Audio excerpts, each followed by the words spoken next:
CTV News at 5 with Hudson Mack. A man in a house that has escaped a cougar attack with nothing more than some torn pants. The BC Conservation Service says the big cat pounced on the man while he was climbing onto an excavator. It isn't clear how he was able to fight the cougar off, but he wasn't wounded in the attack. It happened yesterday afternoon in the First Nations community of Ahousaht, a remote area on Flores Island off Tofino. Conservation officers and a tracking hound went on the hunt for the cougar this morning, but they were unable to pick up a scent and called off the search.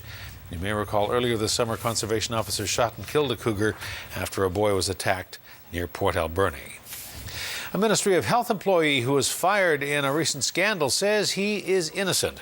The employee is one of 4 people dismissed by the ministry following accusations of misconduct, privacy breaches, and conflict of interest. Ron Matson is also a councillor for the town of View Royal. Matson was a project manager for the Alzheimer's Drug Therapy Initiative, where information was collected on patients' responses to certain treatments. Matson's lawyer says no health data was ever transferred by his client, and he did not breach anyone's privacy. We don't actually know what the inappropriate contract management and data access is. So we can't even say, what it is that he is alleged to have done wrong and why it's wrong. So we're in the dark. In his statement, while he denies any wrongdoing, period, he was not in any conflict of interest. He had no access to data at any time, and no data was in danger of being released by him. In addition to the 4 dismissals, 3 others have been suspended without pay, and the province has suspended data access and contracts worth $4 million with the University of Victoria and UBC. Well, for the first time in 8 months, Premier Christy Clark and her BC Liberals are gaining ground on the NDP. But a new poll shows they still have a lot of ground to cover to catch up. The online Angus Reid survey pegs support for the New Democrats at 46%. That's down 3 points since last month. The Liberals, meantime, have gained those 3 points with 25% support. 19% of respondents say they would vote for the Conservatives, which is not changed. The Green Party comes in at 8%, which is down 1 point. Opposition leader Adrian Dix has the highest approval rating among party leaders at 45%. Adrian Dix is still regarded as the best premier for the province, but he's down 4 points since August. Christy Clark is in second place. She's down 2 points since August. So a lot of people looking at the options, and they're not really happy with what they're seeing. We have 42% of respondents. That's 2 out of 5 who are saying, I don't like any of the 4 party leaders. The main issue for political parties at this point is connecting with that huge chunk of the electorate that is waiting to see what happens before they decide who to support. The survey also shows that support for the NDP is among the strongest amongst regions on Vancouver Island at over 50%. The economy remains the top issue for the province, followed by healthcare. People who are opposed to the Enbridge Northern Gateway pipeline are planning a mass sit-in of the BC legislature. The organizer of the gathering says it will include 80 influential leaders from business, First Nations, environmental, labour, academic and artistic communities from across Canada.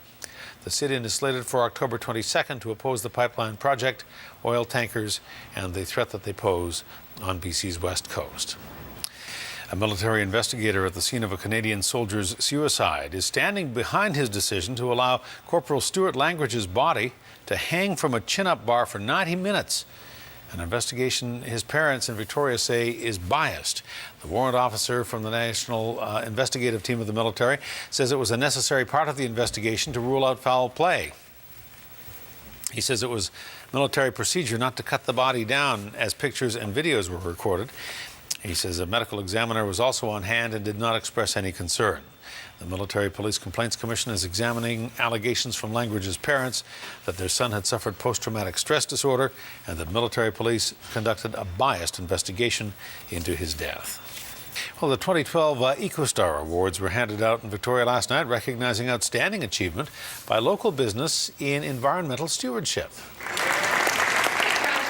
It's the Capital Regional District's annual Community Environmental Awards, honoring businesses around the area with a green thumb. Some of the winners included Heritage Office Furnishings, Outred Coffee and Tea. And the CRD says it's important that businesses continue to try to reduce their carbon footprint.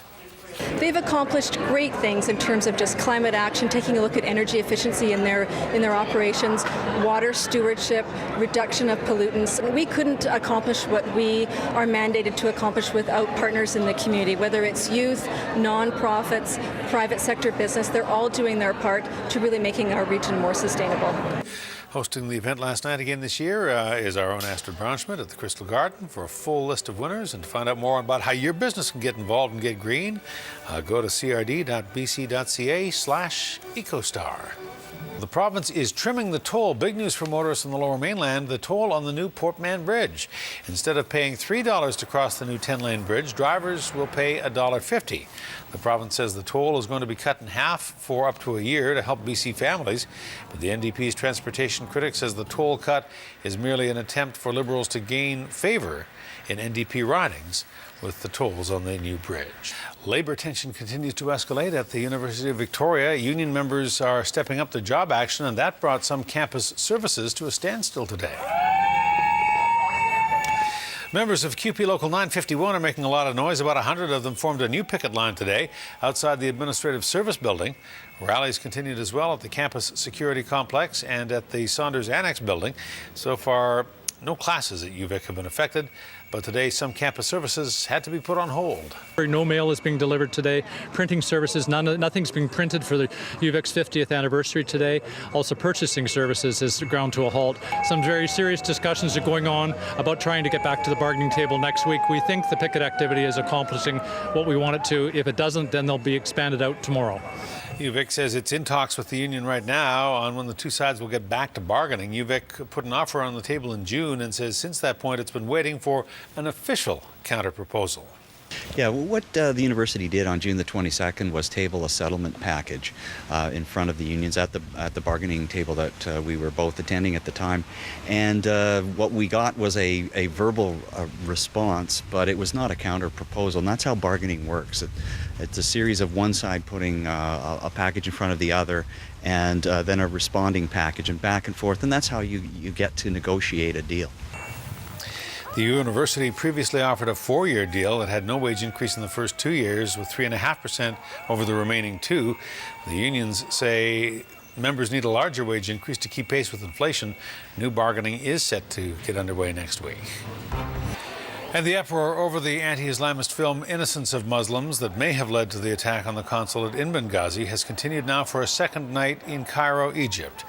Protesters are demanding a U.S. apology. Hundreds demonstrated again outside the American embassy, chanting, "Leave Egypt."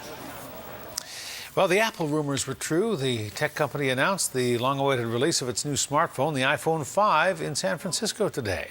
It's the 5th generation of the iPhone, being billed as faster and lighter and thinner. The battery is going to last longer. Images will be brighter and clearer on a bigger 4-inch screen. The iPhone 5 also has a new audio system that will make music and recorded videos sound better.